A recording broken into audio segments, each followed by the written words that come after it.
Welcome, everyone, to Music Junkies, a podcast about people sharing extraordinary stories about how music has impacted their lives.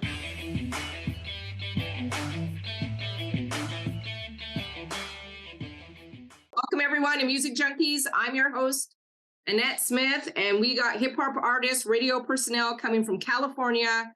Please welcome Slimm to the show. Welcome, Slimm. It's exciting. Hey, I'm glad to be on. I appreciate it. Yeah, I've been checking Thank you, man. I'm glad to be on. Yeah, I'm glad to have you on. I've been checking you out for a little while, and I wanted to reach out, and I thought that you would be like a perfect fit for the show. I love your humor. I think we would have, obviously I thought we'd have a good time on the show. So I appreciate you being on the show today. So before I get started, I always like to ask my guests, what was your experience putting your playlist together for me?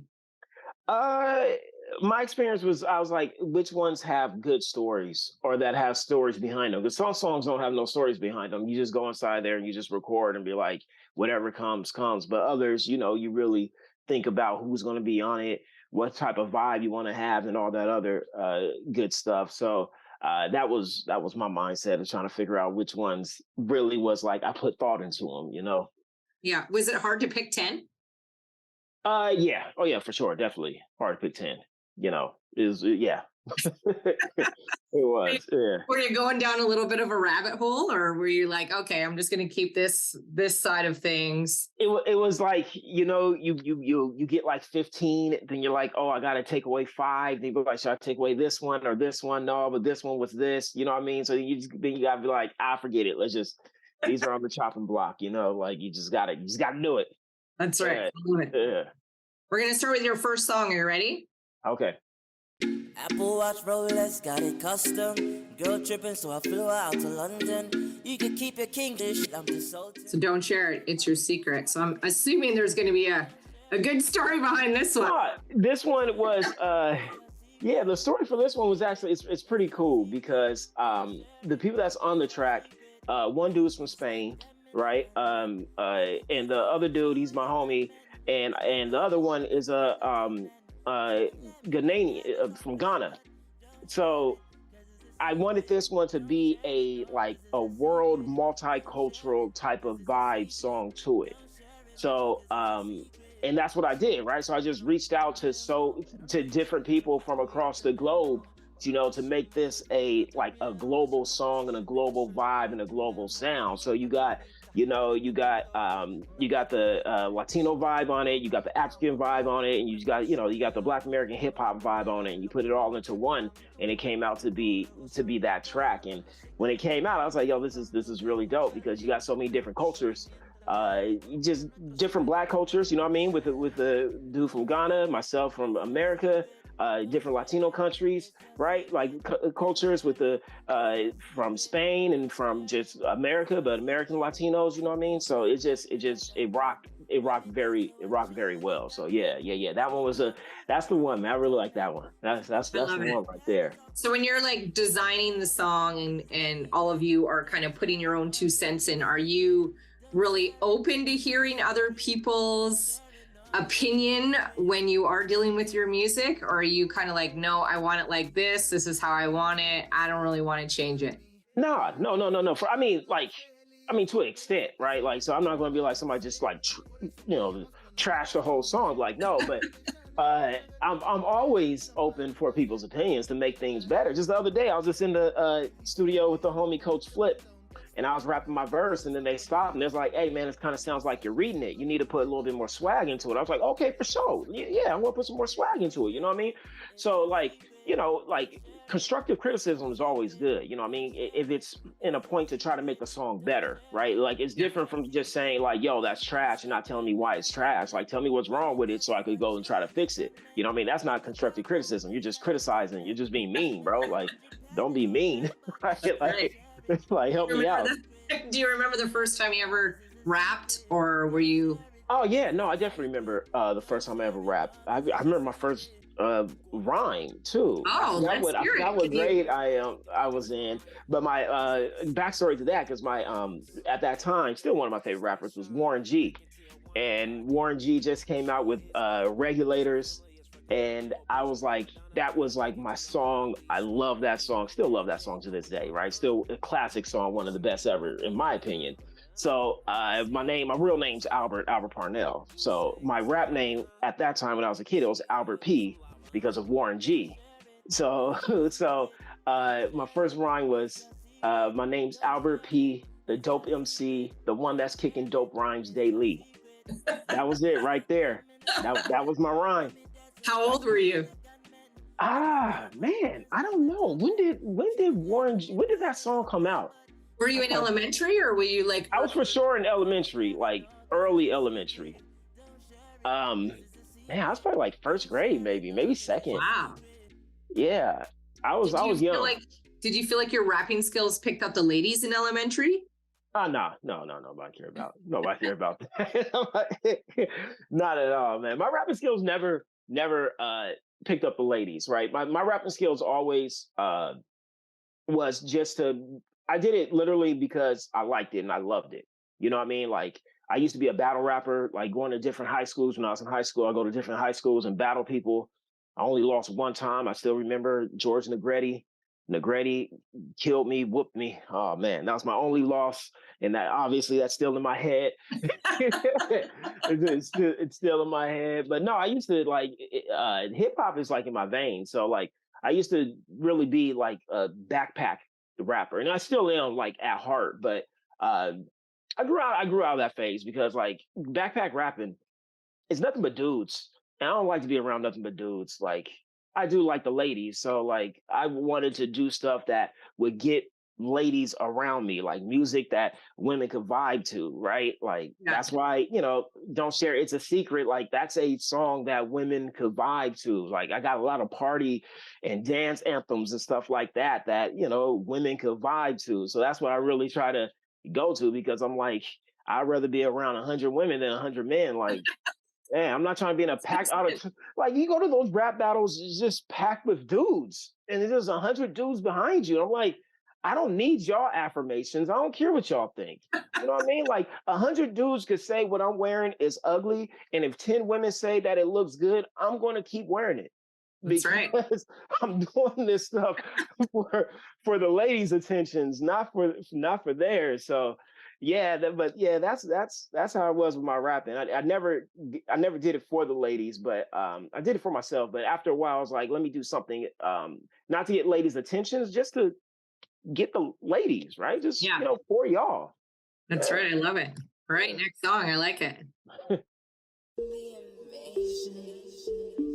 they ask me what it feel like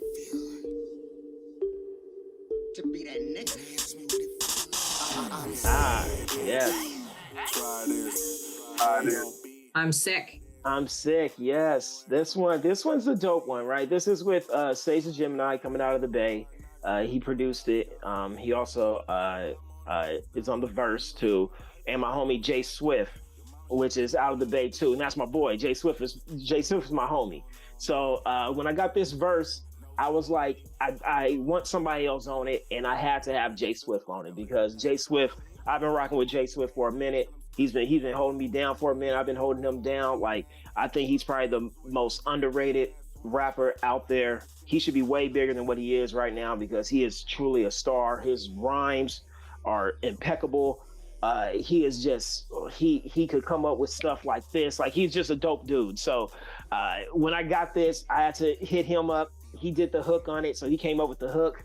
That's his mindset on it, and and then we took that one off. I think that's my biggest song that I got. Is that one? That one, like with all the streams all together, definitely got millions of streams on that one. So yeah, that one definitely has taken off. I rock with that one.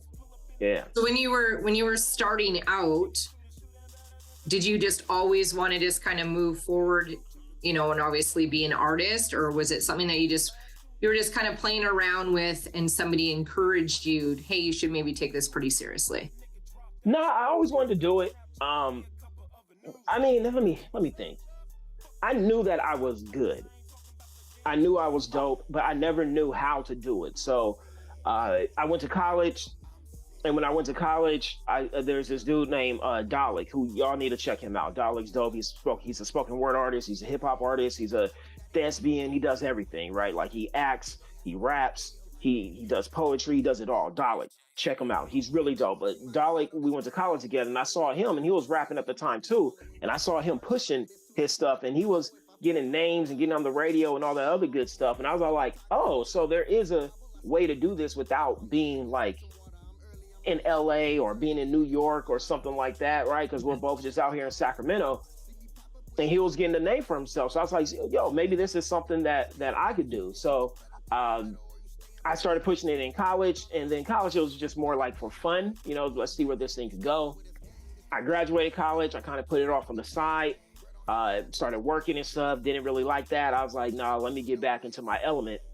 And that's when I went back into hip hop and started like really pushing it and, you know, getting it a good name for myself and started just going into any and all elements of hip hop that I can. That's when I started, you know, being a radio personality too, you know what I mean? To just stay within the hip hop bubble because I just love hip hop, love all aspects of it. So yeah, that's how I did it. But I mean, like in general, like when I was younger, there's three things I wanted to be. It was either be a basketball player, I wanted to be a podiatrist for some reason. That was a little weird, like a foot doctor. I don't even know why. I know why, because my thing was like, oh, if I can't be a basketball player, then I'm going to work with athletes.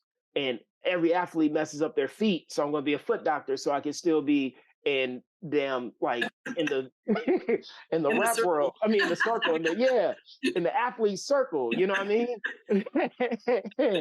So those things that happened. And the third one, I low-key wanted to be a politician. I was like, yeah, I'm going to be like the governor of Alabama or something. And then I was like, nah, that ain't. I'm too real to be a politician. Like you have to be so fake to be them. Like, and I got so many skeletons, not even skeletons in my closet because everything's out there. Like all the shit that I say, there would be no way that I'd be a politician. They'll come down on me. I mean, granted, let me not say no way. I mean, Trump was president. So hey, there's possibilities for everything. Yeah, that's you know right. what I mean? Like there's possibilities for everything. Like so, maybe I could now. At first I thought maybe I couldn't. Maybe I could now. Hey, the opposing argument might just be showing some of your videos or something, and you're like, whatever. I know. Yeah, they'll be like, whatever. Yeah. But I mean, I have no skeletons like him. You ain't gonna see me out here talking about grabbing women by the pussy. Well, maybe I do in one of my little songs. Maybe I do. I don't know. But hey, he already said it, so I'm good. Do you ever hear rap lyrics that just kind of make you laugh? Like you're like, what's going on here? No. I mean, there's two types of rap lyrics that make you laugh, right? It's the ones that really they're trying to make you laugh, like Ludacris. You know what I mean? Like Ludacris has rap lyrics that you listen, you're like, this is hilarious.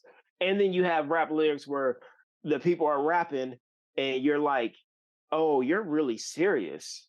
And this is hilarious. I think I just heard, I forgot who it is, but it's a dude from England where he says like, how can I be homophobic? My bitch is gay.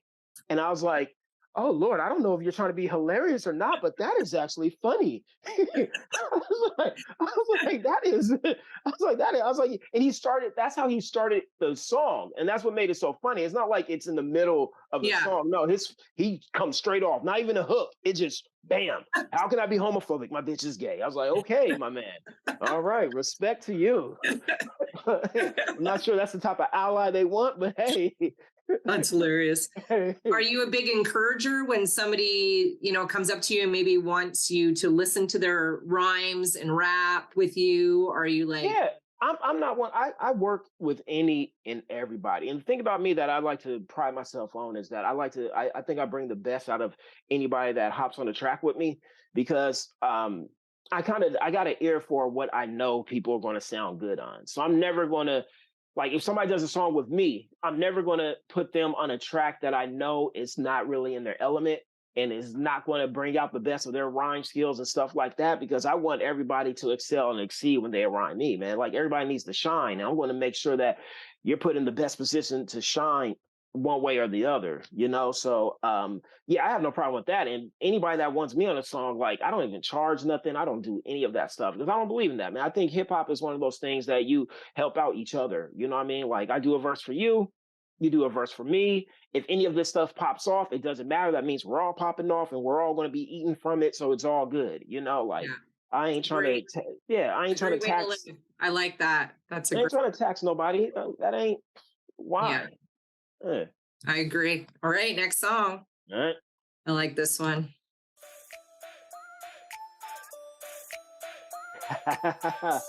Oh yeah. That's the that's I like That's so rad. That's the one right there. That one is such a it's weird, right, with that song, because remember I said like I like to make songs for the ladies and stuff like that. That is not a lady song, but the ladies love it, right? Because it's a party song. It's kind of funny, you know what I mean? It has the white girl with "That's So Ratchet" in it and all that other stuff, right? Like it works super well. And then on that is D-Lo from the Bay, Mr. NoHo out there. So I put him on there too. So it has that nice good Bay vibe to it too, and a dance track. It slaps hard. Like you got that in the car. You got 215s in your trunk. It's gonna sound like midgets in there trying to get out. It's gonna be like boom, boom, boom, boom, boom, boom. Like it hits hard. And that is one where when I heard the beat, because the dudes who made it, oh gosh, what is their names? I forgot, but they're from the Netherlands. My fault. Like that's one thing I hate is not remember producers' names. But it's oh man, I can't remember their names. Dang, I'm sorry, producers. I'm sorry. We'll put it in the notes. Yeah, they're from the Netherlands. So when I heard that beat, I get a lot of beats sent to my emails. Right, people just send beats to it. Yeah, and I just, listen to them. A lot of them are trash. I'm never going to tell them that, but there's a lot that are trash, and there's a lot that are dope. And this is one of them that got sent. And I was like, yo, this is fire, And I just thought of the whole concept in my head, like the hook and all that stuff, because it just, beats just come with the beat, and you got to figure out how to piece everything together. And it just popped in my head. I was like, this would be clean. I was like, I need somebody on this that's going to even like elevate it to another level. I was like, D-Lo would be the person for this. I was like, D-Lo, he is the king of ratchet. You know what I mean? Like him and Joe Moses, they got it. YG as well, them three. So I hit D-Lo, he hopped on it, and this one, yeah. Everybody, I haven't met not one person who doesn't like that song, from a mom to a kid. Like everybody likes that one. That one is I like that one. That's my gem right there. What's your favorite song to perform? Oh, my favorite one to perform. Oh man, I don't know if I sent it to you, right? But I got a song that is called Loser. And I'm not sure if I sent it to you or not. And I just love performing that one because of just how the beat goes high and the beat goes low. One of those songs where when the beat's low, it goes, and then it hits. So then you could just jump around, and you could kind of go wow, and people aren't ready for it because it's like mellow, and then just knocks. And I just love rocking with that one just for that reason, that nobody's prepared for like how it's going to get amped up. And when I perform, I'm super amped. Like I keep it lit. I'm always vibing. I'm jumping. I'm into the crowd. I'm not crowd surfing. I'm not that person, but I jump into the crowd with the people. I'm not jumping on the crowd. That ain't me. I ain't doing that. But I will be in there right next to you with you. So that's the one. I really like that one. I'm not sure if I sent it to you or not, but I probably should have. But I didn't send it to you because that one has no backstory to it at all. That one is just no backstory. I was like, okay, you're a loser, cool. Who, you know what I mean? Like, all right. Do you remember the first time you performed? Like, what was your first performance like? Oh, my first performance was a talent show. Oh. It was, it was a talent show in high school. It was me and my homie Tex. We did our own songs. I used to produce too, so I used to make beats. So I made this whole song for me and him, and we like performed, like remembered it forever. Talent show came up. We was rapping, or I was rapping, and then it was his turn to go, and he just froze. Froze up, like he was just sitting there like, yeah, and I didn't remember his verse because I was like, yo, I could barely remember mine. I'm not going to remember yours too. So when it was like 5 seconds passed and he didn't say anything, and then I just started like freestyling. I just started freestyling, going off the top of my head. And nobody knew that like he forgot his verse. People just thought he was my hype man. Right. They didn't realize that he just froze up and just didn't remember his words whatsoever. And that was my that was my first performance. Right. Do you remember there. what you came in the talent show? Were you first, second, third? Oh no, I don't even think we placed. I know for sure we didn't win because who won was this white girl. She played the piano, it was dope on the keys, like real like grand piano type of thing. It was like I was like, okay, yeah, you won. I was like, you won, yeah. So I remember who got first. I don't remember what place I got. I don't even think we placed, but I know we didn't get first place. I know that for sure. I know that one. I love it. Next song.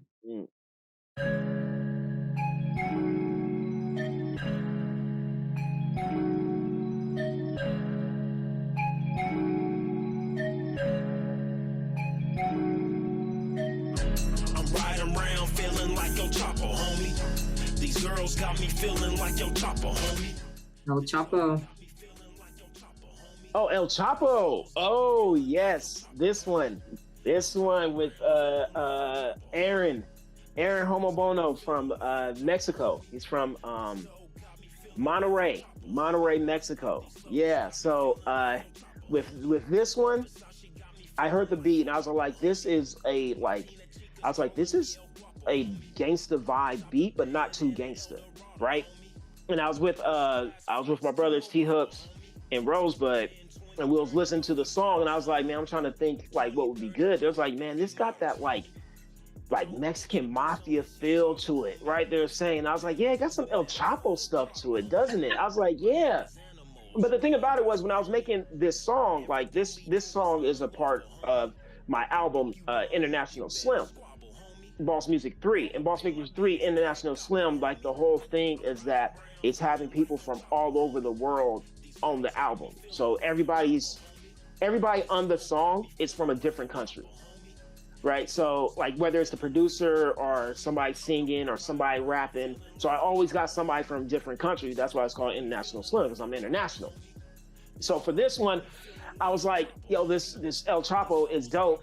Right. But then I was like, man, I want to get somebody from Mexico on it because of El Chapo and all that. But then I was like, man, I don't want to be stereotypical or anything like that. You know what I mean? Like, I was like, I'm not trying to like, stereotype this dude and be like, yo, you're Mexican. So how You should be on my album. Yeah, you should be, you know, you should be on it. But then I was like, I don't feel like it have any, I was like, if anybody would be able to speak on it more than like American, it would be somebody that he's actually, a country where he's actually from. You know what I mean? So I was like, let me just reach out. And so I reached out to Aaron. I hit him up. We was trying to, I was trying to speak in Spanish. He was trying to speak in English, and it both didn't work out because both our English and Spanish ain't that good. So then we just started texting and, translating through text and stuff. And he was like, yeah, he'll do it. And he hopped on it. And from what all my people who speak Spanish, I don't speak Spanish like that, they said he ripped it. They said that he is like flowing. And I was like, I could tell, like, even I don't even know what he's saying, but how his delivery is, I was like, this is fire. Like, I know it's fire just from my ears listening to it. Like, it's fire. Sometimes you don't need to know what people are saying to understand that it's good. Like, I listen to Bad Bunny. I don't know anything that Bad Bunny is saying, but I'm like, this is good quality music. I was like, this is good music. I know this is good. I don't know what you're saying, but I know whatever you're saying is good. That's right. I know if I go somewhere where this is really, really popular, I'm going to feel really cool because I know all the words and I actually don't know what they're actually saying. But exactly.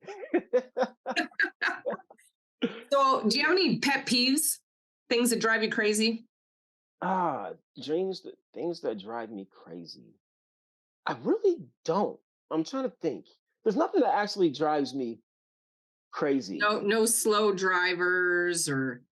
Let me think. People who smack. That's really my pet peeve. I just hate smacking, and I hate people who smack after they talk when they go, hey. Like that just gets on my nerves. I'd be like, bro, just swallow your spit and just keep talking. Like, just like, you don't need to smack all the time. Yeah, those are the two. Yeah, that really gets on my nerves. Those are the two. And people who breathe too much. like heavy breathing. Okay. Just No, just like in general, like yeah, just in general, just heavy 12 breaths a year. That's it. Like, so, no, I mean like when you're just sitting there and the person's just like and they didn't even run a mile or nothing. Like, bro, just calm down your breath, right? Like you were just sitting here. We're just watching the game. It's cool. Yeah, so those are probably my pet. Those are weird ones. I know. Those are for sure my pet peeves. I love it. Have you ever been skinny dipping before? Oh yeah. Oh, plenty of times. Yeah, like a couple weeks ago, or oh no, not recently, but no, I've definitely been skinny dipping probably like 5-6 times. is there like do you have a go-to lake that you go to skinny dipping for weekend? No, oh no, it's just like, it's not. I don't even think I ever did it in the lake. It was a pool. It was just a pool. You know, it was like party. Like, want to do it? Let's go. No, dude. Yeah. What were you like growing up in high school? Like, what would you say your hardest thing that you had to deal with being a teenager was? I guess my hardest thing was that I have 3 older brothers, and all my older brothers was like super popular. They're super popular. They're super gangster. They got all the girls, right? So I'm over here, the last one in line. Yeah, no, I'm the last one in line. So it's kind of as if like all their popularity, all their hoodness, all their swag, all that. It was all that when I got in high school, all that expectation was on me. You know what I'm saying? So because I got in high school right when they left. So when I was a freshman, they already left, but their residual income was still all there. Like everybody that was at the same high school still remembered them. Yeah. So I was cool, right? Because my freshman year, I'm hanging out with all these people that my brother's people knew, but like they were getting into like some real beefs and troubles. And I'm like, I have nothing to do with this. Like, yo, I just got in here. I'm 13 years old. Like, I don't know what problems y'all got with these folks. Right. So like a lot of that, I had to like just be able to like maneuver. I still remember like the first, like it was probably the 3rd day of school. I just get there. There's a dude, Darren, and this dude, some other dude. And there's all like, yo, Al, come with me. Right. And there was like, come with me. We walk upstairs. It was like, yo, we about to whoop these niggas' ass. And I'm like, who? For what? Like, what are you talking about? Like, what is going on? And then they just like rush these people. And it was a huge ass rumble. And I'm like, why did you bring me into it? It's like, dang, I don't know what's going on. So I had to deal with that like maybe my 9th grade year, a little bit of my 10th, and then my 11th and 12th grade year, I was able to come into my own and have like, didn't have my brothers lingering over me. And I don't have no problem having my brothers lingering over me because my brothers, I never got in a fight until I got into high school because they fought everybody. Right. Like, so I didn't need to fight anybody. Anybody had problems with me, I'll just go get them. They'll just mollywop them and I'll be like, yeah. You know what I mean? So like, what's the worst thing you got caught for in school? Do you remember? Caught for? Or maybe not caught. Let me see. I got caught cheating in school a lot. I always cheated. I got caught ditching because I was stupid. I would ditch school and then come back. Right. And then they'll catch me coming back. Now I get in trouble for coming back to school. I was like, yo, y'all should actually be happy that I'm trying to get back in.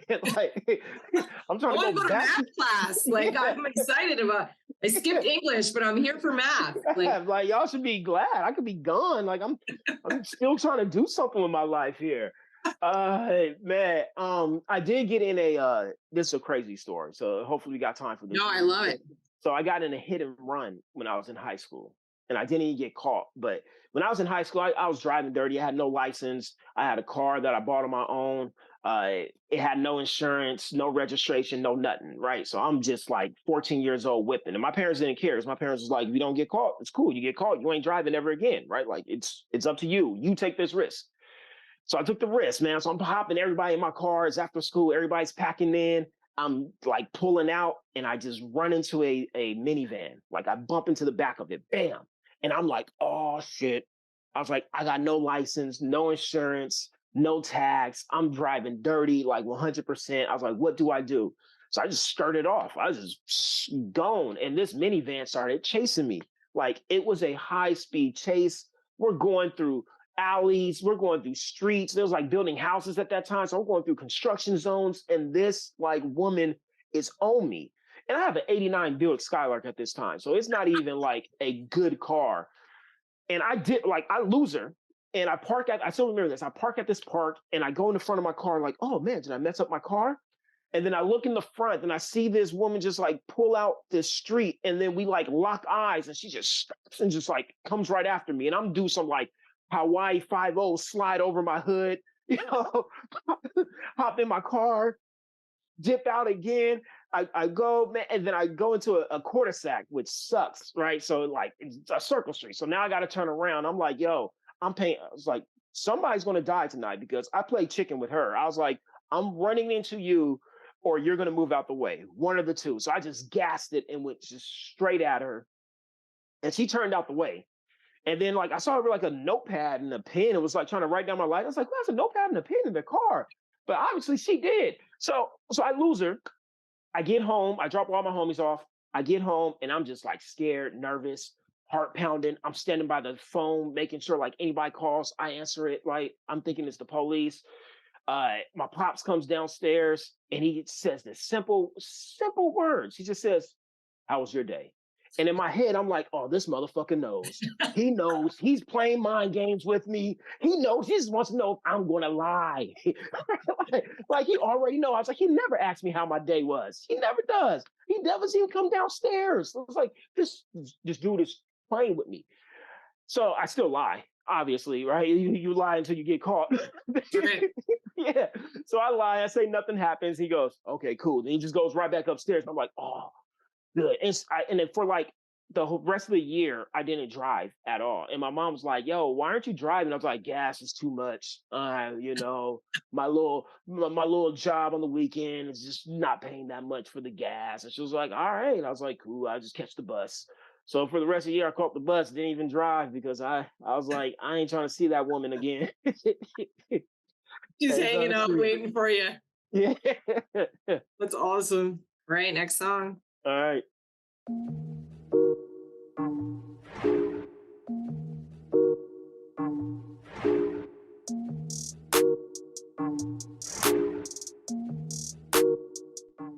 I love that one. That song right there, it came with the hook.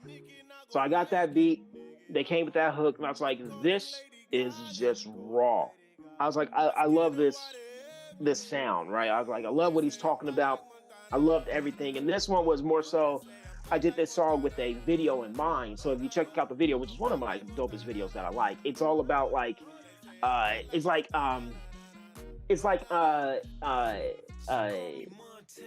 robbing people, right? Because it's like Montana, bad like Montana, right? Like, so it's like some mafia gangster robbing people, like the Godfather type of stuff. But of course, I'm always about the ladies. The people that's robbing the folks are actually the ladies, right? So these are badass women that's over here just like tying dudes up and stuff and like torturing folks and things like that. Like all these sexy ass girls, that's really freaking crazy because just because you're sexy doesn't mean that you can't just like, chop somebody's head off. Yeah. Yeah. So yeah, that was the whole concept behind that one. When I made that one, I was like, I made that in mind of a video. So like that's one of the few ones where I had a video in mind beforehand. So the girls that you picked for that video, so walk me through that process. So you put an ad out. I'm looking. Oh, no, man, I contact people directly, right? Like, okay. and you can ask anybody when I contact them. Like, everything I do is professional, right? It's like it's a business here. Like, I got an LAC, we got our own record label, all this other stuff, right? So there's nothing that I do that's not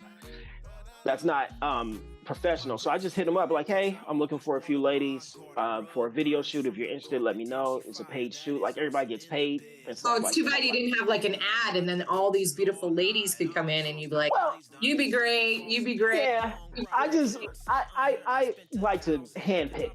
Right, because these are ones like I'm handpicking. I'm like, oh, you. But of course, like it's with anything. Some people respond back, some people don't. Some can't do it, some can, some don't show up. You know what I mean? Like it's all what it is. Like with ads, I don't really like ads because then you might get some people that you don't want, right? And then I'm not one of those people that like to tell people no. Right. Yeah. Like if I'm putting the ad out there, then to me, that means like any and everybody is wanted. I'm not one of those people that like, no, you can. Like, I'm not trying to shame people like that. So I'm just going to go after the people that I want. Yeah. So now. So what's your favorite process of making a music video? What's the part that you love the most? When it's over. Yeah. That's good. Man, music videos are long. They're tiring, like depending on what a year it is or what season it is, it's hot, like it could be hot or it could be cold, right? Like, and then you're dealing with so many different personalities of the type of people. And if I have some of my hood homies come through, some of them don't know how to act around like beautiful women and stuff. So now I gotta be like, yo, calm down, you're scaring the girls away, right? And then some girls just don't like each other just from them first meeting, and now you're like, oh my gosh, I got beef on set. It's just a lot. It's a lot that goes on, because when I shoot my videos, it's me directing it, it's me or just a dude shooting it, right? Just two people that's really like navigating the whole video. So it's a lot. it's a lot. But when it's over, I'm like, I'm glad that it's over. What is your favorite song from the 90s? Oh, from the 90s. Oh man. Probably any Tupac song, but California Love. California Love is truly my favorite song. My other one is Next Episode, Dr. Dre, Wu-Tang Clan, Cream, Cash Rules Everything Around Me, Busta Rhymes, Woo-Ha, Got You All in Check. That's for sure up there. Tribe Called Quest, anything off their Low End Theory. That is just all that is fire. Do you remember your first concert you ever been to? Your very first one? My very first concert was a Mexican rock band concert, Jaguares.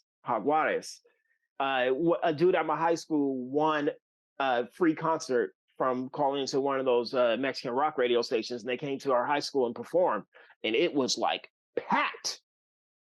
And I was like, I'm going to this. And I was like, yo, this is lit. Like, it was smacking, super smacking. I was like, dang. And again, I didn't know anything they were saying, but I was like, I know for sure this is rocking. So that was like my first concert that I ever went to was Jaguares, which is Jaguars in Spanish. So yeah, that was my first one right there. And I loved it. It was dope. I was all on Telemundo, Univision and stuff. I was like, it was fire. Do you remember your first CD or cassette that you ever bought? Yep. I know that one for sure, because this is I used to burn CDs, right? I was a bootlegger. I was a CD bootlegger. So I never really bought a CD. I'll just download them all. But there was one album that when it came out, I was like, I'm buying this. And the first album was 50 Cent's Get Rich or Die Trying. That was the first one where I was like, I have to have this one. And I've only bought 3 CDs in my entire life. So it was 50 Cent Get Rich or Die Trying. It was The Game documentary, his first album. And it was Snoop Dogg, The Blue Carpet Treatment. Those are the 3 albums that I've ever bought in my life, and I never bought anything else. Well, now I buy stuff. I buy vinyls and stuff like that, but that's just, but those were my first 3. But 50 Cent, Get Rich or Die Trying was that, because I still remember when In the Club hit. I was just listening to the radio, and they came on. It was like, doom, doom. I was like, what is this? Yeah, it's like Go Shorty. I was like, who is this guy? Like, it was, it changed. It had my wheels in my brain. Like, this is pure great music right there. That album is one of the best albums ever, in my opinion. It doesn't get I don't think it gets the respect that it deserves of just how good of an album it was, production wise, lyrics wise, put together wise, story wise. It was dope. Yeah, I love it. It's awesome. All right, next song. I got my boy John Caution. Yeah. Coming straight out of Kingston. Kingston and Sacktown. Cali to Jamaica. What? Oh my goodness. Okay, so the dude on this, John Caution, rest in peace. He passed away. Crazy story that is his cousin killed him, which is, he got in an argument with his cousin stabbed him and killed him. But rest in peace to John Caution, man. So I was in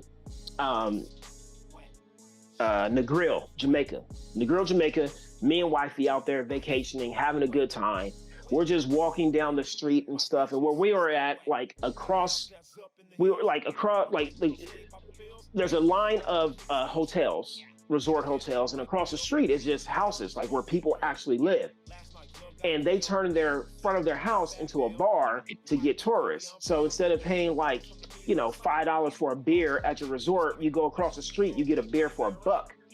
And we was like, cool, right? So we're walking across, we get a beer for $1.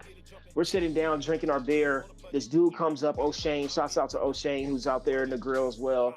And he's like, I'm all super flashy, got like gold watches and chains on, right? Like living the, just the Jamaican life, the Caribbean life, right? Little flower shirt all buttoned halfway and everything, chest all out. And he acts like what I do and everything. My wife is like, oh, he raps and stuff. He was like, oh, I know somebody who's a reggae artist. It's like, you should meet him. And I was like, okay, for sure. Like, I'm not tripping. I was like, I thought he was inside the house. It was like, okay, let me call him up. So he calls this dude up, right? And then he comes by and it's John Caution, and we just chopped it up and everything. And he's like, yeah, like I do reggae and all that. I was like, yeah, I don't really do reggae like that. I don't got. He was like, no, I can do anything, right? Like he said, I can't speak. I have no Jamaican accent. So you just imagine all this in Jamaican accent. He was like, no, I can do anything. I was like, you sure? He was like, yeah, you can give me a beat, I'll do it. I was like, yo, I got a beat on my phone right here. I can send it to you. I was like, if this is something you could rock with, just let me know. He was like, all right, cool. So I sent it to him. We exchanged numbers and stuff. So I go back to the hotel. He texts me. He's like, oh, I got something written to this. I was like, oh, for sure. He was like, let's meet up tomorrow. So next day, go right back to that same house, get a beer. He's there. He's like, yeah, I got something. Let's head to the studio. And I was like, I don't know you, right? In my head, I was like, I don't know you.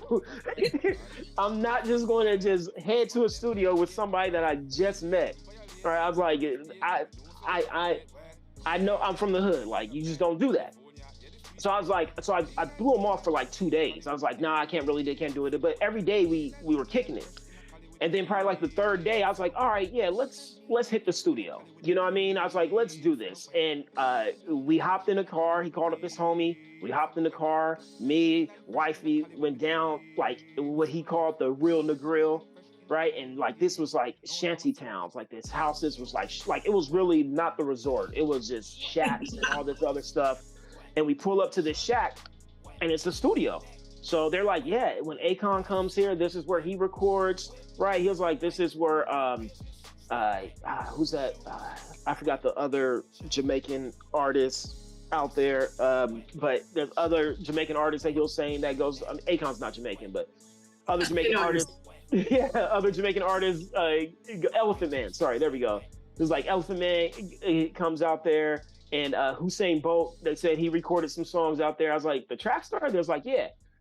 So we record stuff, and he goes inside there, and he lays down his verse, and his verse didn't need anything done to it. Like how he sounds on that record is literally how he sounds in real life. When he was in the studio, that's exactly how it sounded. We did a little touch up to it, but we just did it just to make it, sound like a song type of thing, but it didn't need anything. He sounded so good. Wow. And it's crazy. And while we're recording, all the lights shut off, right? It's just like a power outage. Bam. And it was like, oh, don't worry. He'll be back on in 5 minutes. In 5 minutes, power came right. Power came. Okay, what's happening here? What's happening? Maybe we should. Yeah. When the lights came out, I was like, yo, I'm really about to get robbed, man. They got me. I was like, they got me. I was like, this was the long game for them. I was like, this was the. They're like, putting the time. You should wear your chains too. You wear your jewelry. No, but because even when I went out there, I was in my head. I was like, let me not be stupid. So I didn't wear none of my jewelry. I had no chains. I think I sent you the picture. I think I do have it. Yeah. Yeah, with me and him in there, and that's the picture. If you see, it's me. It's either me and him, or me, my wife, him, and O'Shane. Is maybe 4 of us or 2 of us. I forgot what it is. But yeah, that's where it was. So I was like, even in my head, I was like, let me make sure I don't go out there just looking like a lick where they could just rob me and stuff. Right. And I was like, I'm not bringing any money with me, so they're not going to be able to. But no, they didn't. No, John was super cool, man. Rest in peace to him. O'Shane, awesome. Super cool. Everybody there was super cool. That was probably the funnest time of my life. And that's how Wet got made, right then and there. It was made in Jamaica. That's crazy. Yeah. Well, speaking of chains, what's the biggest chain you have, thickness of chain you have right now? And how big of a thickness chain do you want in the future? You know, I don't like, all my chains are small, right? I got little links and stuff like that. I like smaller things. I'm not big, like, I don't have big medallions. I never did, right? Like, I just don't like all that clanking and stuff. And I'm more, if anybody, like, it's like with everything, it's like with my foods and everything. Like, I like plain, right? Like, give me things plain. You don't like sauce. You're not a sauce guy. Yeah, like, don't just give me too much, right? Like I say, even with my foods, like with my donuts, I just like glazed donuts. That's it. Don't give me no sprinkles. Don't give me no, like, filling on it. Nothing like that. Just give me cakes, same thing. Just give me a chocolate cake. I don't need all that extra stuff. Don't give me no strawberries in it. No, just give me a chocolate cake. I'm good. Ice cream, just give me vanilla. I'm straight. I don't need all that other stuff on it. And that's how I am with my chains, right? My chains aren't big. They're just like, I got about 3 or 4 chains, but they're all just small little chains, nothing thing. My watch, I ain't gonna lie, I used to have a big old iced out like watch. I did have one of those. And then I was like, this is just too gaudy. So yeah, so now I got a smaller one just with little diamonds around it. Like sometimes you know what is you and what is not. And when you're trying to be something that you ain't. And when I had that big watch, I was like, I'm trying to be something that I ain't. Like, this ain't. And your arm gets heavy, right? You're like 17, 18 pounds of jewelry, and you're. It stands out though, because when you wear that, people are like, oh, let me see your watch. Let me see your watch. Like, it gets attention. Like, I can't lie on that one. Not always good attention either. That is true. Right. Song. Yeah, over there. Yeah, listen up. Listen, pay attention. Do you get it? Hey, you can have it. Hey, do you? You got it. Yes, man. Jules there. That's my homie right there. He did the hook on that one too. That was one where I heard this song. I heard the beat, and I was like, Jewel is he's like a hood philosopher, right? Like, he's a real hood dude, but he's a really like conscious dude as well. And when I heard that, I was like, this would go with him because this has a nice mellow vibe for him. I was like, and I know he could do something with this. So I said to him, I was like, yo, can you do a hook for this? Because I just wanted him on the hook. And he did a hook, and then he did a verse, and I was like, "Yo, verse is fire too." So I'm not even tripping. I was like, I'm not even tripping on this stuff. So he's actually the one that came up with the whole entire concept of all that. So that's all him. And then we did a video for this, but this video is a animated video. So it's purely animated on this thing, and that was my first animated video, and I think it came out pretty fire. Like, I actually like it. So yeah, that's the concept behind that one. That's the story behind that. That is basically Juice's song that he basically gave to me, because he put down the hook, he put down his verse, and I put down my verse, and that's what it came out to be. So do you tour the United States at all, or? I don't tour in that verse, because it's weird with me, because my fan bases are so scattered that it makes it a little hard to tour, right? So like, I'm in Sacramento, and I don't have a lot of people that rock with me in Sac. But then if I go up to like Portland, I got a lot of people that rock with me in Portland, right? I got a fan base in Wyoming, which is weird as hell, right? Like, it's so interesting. It's like different places, different countries. Like, Germany is actually pretty good. I'm pretty smacking in Germany. Same thing as the Netherlands. African countries like Kenya, I'm pretty cool in too. So it's like, it's hard for me to tour if I'm jumping from like Portland to Wyoming, and then got to go down to Kansas, and you know what I'm saying? Like, it's head over to Kenya. That'd be pretty. Yeah, you know.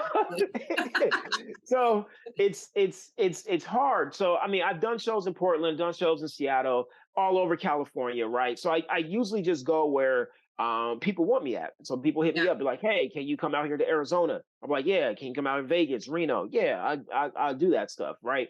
And that's usually no problem. But I have yet to go on like a true tour, just because of when you go on tours, you want to go to where your fans are, so you could obviously make money, or at least break even. Yeah, for sure. I won't even break even if I was going on a tour from, Kenya to Germany to Portland to Wyoming. Got to make it there in 24 hours. Yeah. That'd be a lot. That would be a lot. Out of like kind of all your fan base, like have you ever had a stalker before or like an interesting fan? No, I've had interesting fans, but I never had a stalker, right? Because I don't, one, I'm a dude, so I don't think anybody's stalking me, right? Like you're not gonna like if you follow all my moves, I'm just gonna take that as a compliment. Like it doesn't scare me, right? Like there's nothing to scare me. I'm like, this dude just really rocks with me. I appreciate it, right? And I got people that's like that knows like when I drop an album or where I'm going to be at, I was like, oh, you were here, blah, blah, blah. That's hitting me up all the time, always in my DMs type of stuff. Like, and I have no problem with that because like you rock with me. Like, why would I shun you off for liking me as an artist? So you're not getting any dick pics or anything like that? Oh, no.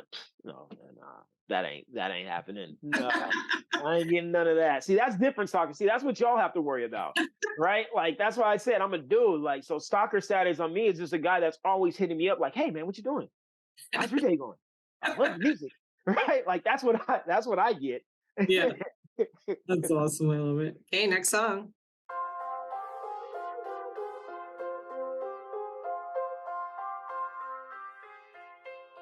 DJ Flair, make the money flare.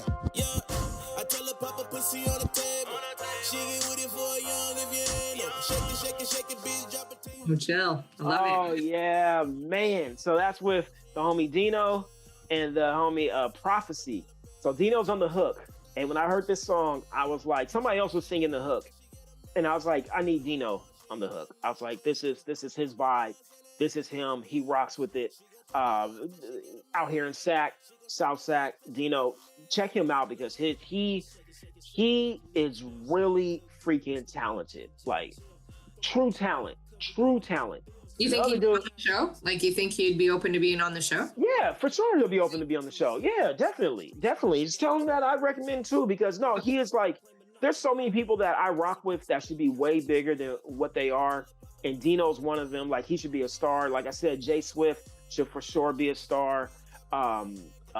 Prophecy, who's on this right here too, he should for sure be a star. He's out in Natomas with me too. And this song was like I said, this is a song. It's a party song. It's a dance song. You see the videos, a pool party, right? You know what I mean? Like, and that was my whole vibe on this one. I was like, because I made this song during the springtime, and I was like, I was in a party mood, right? I was like, it's spring, great weather. You know what I mean? I was like, ladies out, looking good. I'm making something for that. So when you hear it, you're gonna want to have a good time. You're gonna want to party. You're gonna want to grind on somebody, get some liquor in you, just get it lit, have a good time. And that's what it was, man. And that video was just like that too, man. That was a real fun, cool video. Lasted long, and it was hot. Like I said, when it gets hot, those videos, ugh.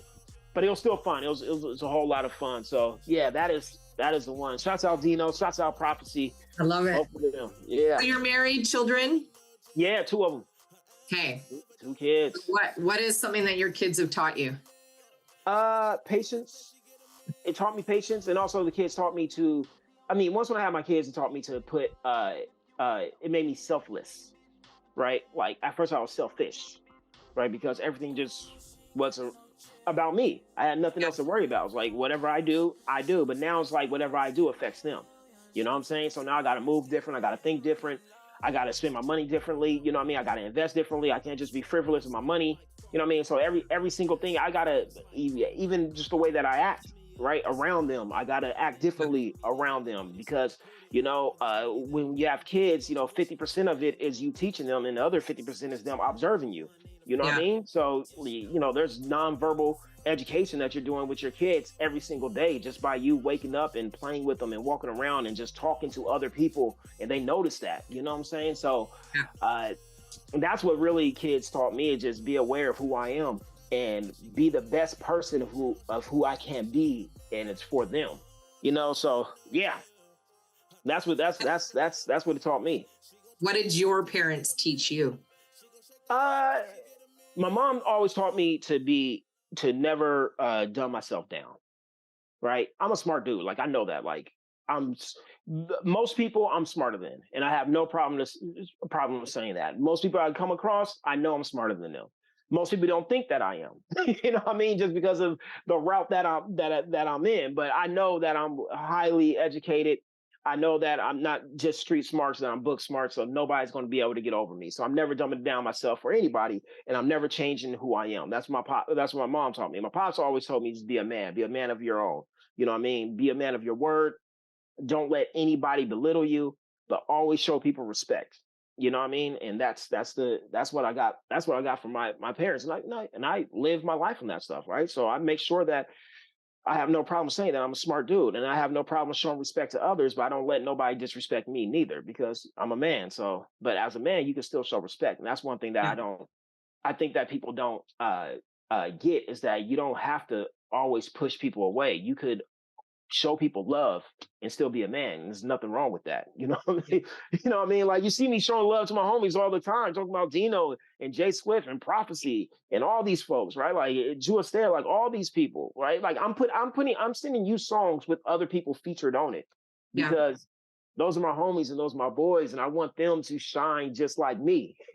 You know what I mean? Like, I could have gave you a whole list of songs of just me on it. Like, I got single songs that nobody else is on it, but nah, like, why? What is the purpose of that when I got all these talented people around me that should be getting the same amount of shine that I get?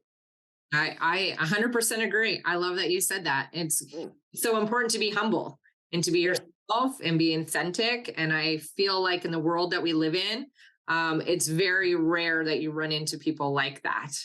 Well, it's because a lot of people are not comfortable with who they are. Yeah. Right? Like, a lot of people want to be something else because they don't really like who they are. I love who I am. Right? Like, and that comes from my parents, right? My moms, my pops always taught me to love me, right? Like I said, my name's a Parnell, and they always say, hey, you a Parnell. Remember that. And I go with that everywhere that I go. So, like, I'm cool with who I am, of what I am, of how I am, how I live, how I move, what I do, who my family is, and people I rock with. Like, I have no problem with that. I have no problem with the way that I speak. Some people say I speak too proper. I don't speak hood enough, all this other stuff. Some people say I'm square, like whatever it may be. Whatever. You know? But yeah, it is what it is. Like, I'm cool with who I am because I'm me, man. Like, I'm comfortable in my skin. I know who I am. That's right. Have your parents ever embarrassed you ever? I mean, yeah. I mean, as a kid, you're a kid. Your parents always embarrass you. You know what I mean? Like, have they ever did anything deliberately to embarrass you, though? You know, I really don't know, but I think they probably have. Well, yeah, man, I was going to know. We had a lot of just buckets, right? Like, our cars were beat up and busted cars. We had this van that used to be called a mega van. We called it a mega van. Like, it was just a big green van, like the Scooby-Doo machine type of van. Like, it was ugly. And they'll drop me off at school, and I used to always be like, nah, drop me off around the corner. I don't want to be seen in this thing. And they'll do that. And one day, man, they just dropped me off right in the front. And I was like, oh, no, why are you going to do this to me? I'm about to get roasted. I was like, don't do that. And I'm in the back seat. So now I got to open this wide, heavy door. Like, that's awesome. I love that. So that was the true embarrassment right there. Yeah. All right, we're on your last song. You ready? Last one. Okay, let's do this. All right. Get this pussy. Get this pussy. Get this pussy. Get this pussy. I'm a king. You a rook. Bring your girl around me, she'll get this pussy. Yes. So I did that one because that is one of my first songs. So it was the second song that I did a video to, and it was probably like one of my third songs that I did when I was really started pushing my music, right? Like, when I was like, this is what I'm going to do, right? So for sure it's my second video, because my first video was Ass Drop. I never really released that song. I just did a video for it. And then this one I did a video for. It was my first like real kind of like quality video that I did. And I was like, man, this is really good. And I really like the song and then just everything about it. And then the vibe that I got from that song, I was like, this is probably the route that I should keep going down, because people was all like, yo, I kind of like this. Because people was like dancing to it and moving into it. But then I was like, but maybe it's too vulgar. But then I was like, but it's actually a sample because it comes from Baby Boy. Like the clip is from Baby Boy, and I just clipped it and just made it into a hook. Right, so I was like, so it's not really me being vulgar; it's Baby Boy being vulgar. like get on the movie, don't get on me. Yeah, that's right. I was like, come on now, like I'm not the originator of this. But that was really the song that made me go, I think I could do this. Like this is something that I think I can do, that I want to do, and I'm going to do. And I haven't stopped since then. So yeah. Love it. Yeah. Can you tell us music junkies where we can go and find you? Your albums? Do you have a website? I got it all. You know what I mean? Website, natomasslimm.com. Natomas Slimm is with 2 M's, right? Everywhere you can find me is at Natomas Slimm. That's with 2 M's. Everywhere. Everything is just Natomas Slimm, right? My email, natomasslimm@gmail.com.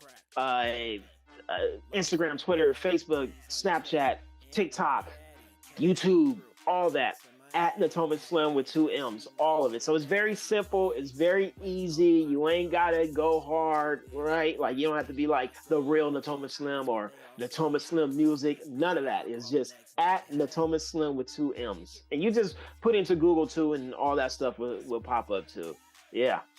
I appreciate you. Thank you so much for being on the show today. But before I let you go, I'd love to hear some words of wisdom that you would like to leave. Oh, words of wisdom. This one thing I'm going to say. My brother always tells me this, man. Remember the game is in you, it's not on you. So you ain't got to show it. You just got to know it. That's it. I love it. That's great words of wisdom. Thanks again, Slimm, for being on the show. I so appreciate it. No problem. Thank you so much for having me on. I really appreciate you reaching out to me. This is like the longest podcast I've been on that really got in depth about who I am. And that's really dope because most people is very superficial and fast and simple. Oh, what's this album about? Oh, that's cool. But no, you really like get to know the folks and let them show their personality. And that's dope. I really like that. Thank you. I appreciate that. That's what I really want our show to be about. You know, you can go sell your own albums. You can go do all that. But underneath it, let's go find out who you are, right? As a person. Right? Yeah, that's dope. Get to know who the artist is outside of the music, or just what goes into them making their music. That's really cool. Yeah, that's dope. Thanks for listening today. Hope you enjoyed the show. New episodes out every Monday. Please share with a friend and subscribe because you want to. And like me because you like me. Leave a comment so we can connect. And if you have a great playlist and you want to share, I'd love to have you on the show. Please reach out to me on Instagram at The Music Junkies Podcast.